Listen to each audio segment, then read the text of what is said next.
Today we're taking a look at these MLB matches: New York Yankees vs Chicago White Sox, Toronto Blue Jays vs Los Angeles Angels, San Diego Padres vs Arizona, and Colorado Rockies vs San Francisco Giants, which are happening on Thursday, August 12, 2021, and giving you match breakdowns, betting tips and predictions in general on these games.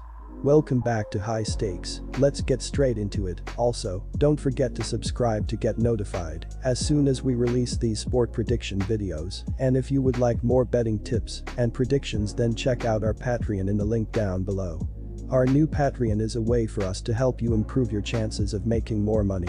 5 plans are available for each and every one of you. You can get 30 extra betting picks all the way up to 270 extra betting picks per month.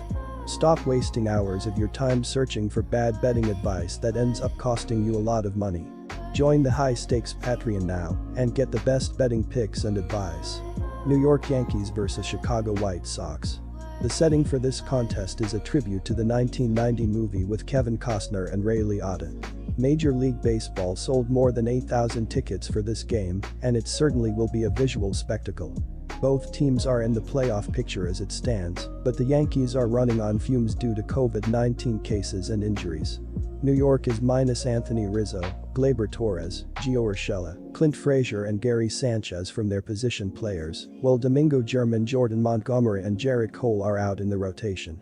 Throw in closer Aroldis Chapman, and that's a lot of big names to be missing at one time.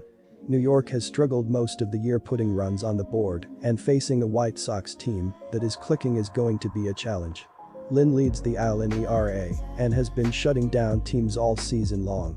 Despite missing several big names due to COVID protocol, the Yankees are finally putting it all together during a 12-4 stretch, including a win over the Royals on Wednesday, to get right back in the playoff race.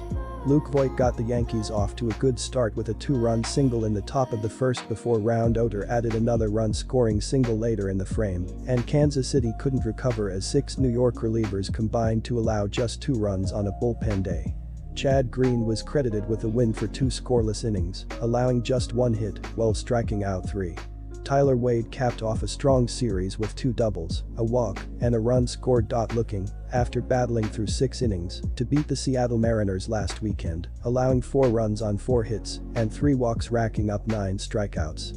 Heaney has struggled in 20 starts between the Yankees and Los Angeles Angels, going 7-8 with a 5.45 ERA. Aaron Judge is one of the few New York hitters performing to his best ability with a 0.869 OPS, 23 homers and 53 RBI. Chicago saw their 4-game win streak come to a halt with Tuesday's loss, but they are still coasting in the AL Central race. The White Sox entered Wednesday holding a 10.5-game advantage on the Indians in the AL Central. On Tuesday, Chicago got a pair of hits from Jose Abreu, run, RBI, while the rest of the team managed 4 other hits for a total of 6. Abreu, his 22nd of the season, and Adam Engel, his 7th, each homered in the contest as part of a 3-run third inning. That was all the offense the White Sox mustered, however. Dallas Keuchel, 7-6, took the loss on the mound as he gave up 4 runs on 4 hits with 4 walks and 1 strikeout over 6 innings of work. My betting advice for that game is to pick Chicago White Sox minus 1.5. Toronto Blue Jays vs Los Angeles Angels. As great as Ohtani's been this season, he's been outperforming his peripherals for the better part of the season. The Angels' ace has cut down on the walks as of late, but still is walking 3.77 batters per 9 innings of work. Barrios has looked sharp in each of his first 2 starts with the Blue Jays. The Toronto Blue Jays have been better than most expected from them this season.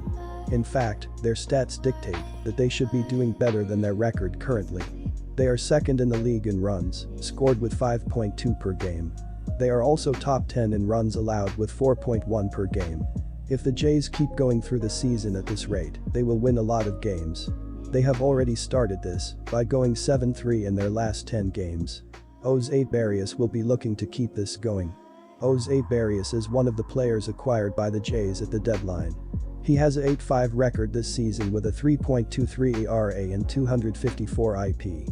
He pitches a lot and brings a nice veteran touch to a young Blue Jays squad. In his last game, he pitched 6 innings allowing only 5 hits and 1 run. Another outing like this should surely give the Jays a win. My betting advice for that game is to pick Toronto Blue Jays minus 1.5. San Diego Padres vs Arizona Diamondbacks. San Diego comes into this series with plenty of momentum. It took 2 out of 3 against Arizona last weekend and then won the first 2 games against Miami. The Padres were eyeing their 5th straight win on Wednesday afternoon. This story was published prior to that game. They will now embark on a 7-game road trip that includes games against Arizona and Colorado. San Diego is 7 games back in the NL West, putting them in 3rd place. The Padres are 4.5 games ahead of Cincinnati for the 2nd NL wildcard spot, though. They rank 9th in the MLB offensively, with a team batting average of .249. Outside of notching a series sweep against Pittsburgh right after the All-Star break, the second half of the season has not been any kinder to Arizona than the first half. The Diamondbacks have lost 5 of their last 6 games heading into Wednesday's series finale at San Francisco. They dropped a disappointing 8-7 final on Tuesday night. Arizona sits in dead last in the NL West, trailing the Giants by a remarkable 37.5 games. It enters this series with the worst record in the NL. Arizona's offense ranks number 26 with a team batting average of .232. My betting advice for that game is to pick San Diego minus 1.5. Colorado Rockies vs San Francisco Giants. This has the makings of a solid pitching matchup, but San Francisco has the clear edge in being a better offensive club. The team batting average is not better than Colorado, but they are clubbing the ball, and this team is really playing exceptionally well, especially at home where they are 36-17. Colorado is an abysmal 13-42 on the road. The Rockies have now lost 2 on the bounce after winning 4 straight, both to the Astros. The Rockies are now 51-63 for the season, 4th in the NL West. They were beaten 5-1 by the Astros in Game 2 of their series. The Giants have now assumed control of the NL West with 4 straight wins that have pushed them up to 73-41 for the season. They beat the Diamondbacks for the 2nd successive game, 7-2, in the previous encounter. The Rockies scored first in the contest, but the Astros responded with 5 unanswered runs on their way to a 5-1 victory. Trevor Story drove in the lone run for Colorado. Antonio Senzatella pitched well for the Rockies, allowing 3 runs in 6 innings, but received no offensive support. After Arizona scored 2 runs in the top of the 9th inning to tie the score, San Francisco scored a run in the bottom of the 9th to earn a walk-off victory. Chris Bryant reached on an error, allowing Lamont Wade to score. That gave San Francisco an 8-7 victory. Buster Posey reached base 5 times in the contest, recording 2 hits and 3 walks. He also scored 3 runs. San Francisco is 7th in runs per game, 4.93, and 3rd in runs allowed per contest, 3.77. The Giants are 3rd in run differential at plus 1.16. San Francisco is 11th in team batting average, .245, and 1st in home runs per game, 1.50. San Francisco will start right-hander Logan Webb. Webb is 5'3" with a 3.19 ERA in 16 games, 15 of which have been starts. The right-hander has been outstanding in his 2 August starts, allowing 10 hits and 3 runs in 12.0 innings. He has allowed 2 or fewer runs in 9 straight starts. Webb was torched by Colorado the last time he pitched against them, giving up 6 runs in 3.2 innings pitched on May 5, the last time he suffered a loss. My betting advice for that game is to pick the San Francisco Giants. Good luck to all of you. That's it for this video. Stay tuned and stay safe for the next betting tips and advice.